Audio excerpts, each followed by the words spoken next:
You're an electorate. You have quite a few beaches Yes, in I've got the your area, beaches of Somerton Park and Brighton in the electorate of Gibson.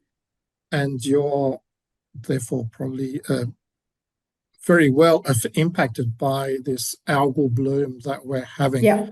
Um, in your case, is it just quote unquote an issue of not being able to access the beach, or is there something deeper? Yeah, it's a couple of things.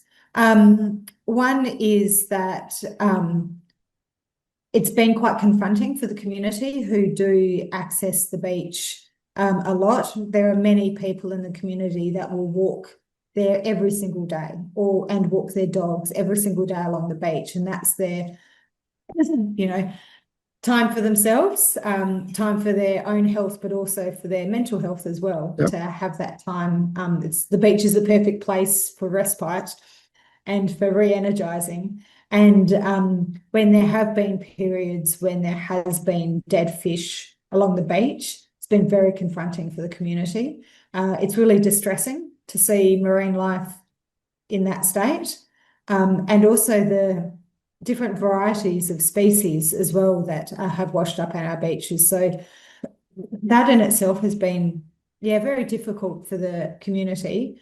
But it is something that comes and goes. And I think that some people have chosen to change their behaviour. I spend a lot of time out door knocking, and most recently I've been spending the last 6 to 8 weeks door knocking in Somerton Park. Some people are still swimming. There are some very keen ocean swimmers in the community, and some people have chosen to now go to the Marion Aquatic Centre to swim.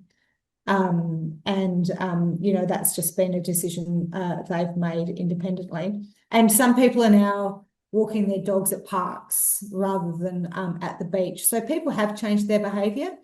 I feel like it's a little bit like COVID. Like it's something we can't control. It's something unexpected. It's something new and unprecedented. As a result, we've had to change our behaviour. Yes, well, I saw some notices or comments today by Nicola Spurrier, and the people that are still swimming probably can just go and wash straight away, and Yeah. anything that's non-toward can come away. And they're probably also relatively healthy people.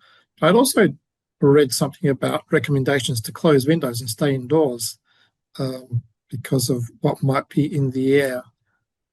Is it is that something that just if you've got asthma or whatever, it should be a concern, or is it a Yeah, so general if you're at high indication? risk, say you're an asthmatic, and you have been having respiratory symptoms, we obviously advise you to follow your asthma plan in consultation with your GP.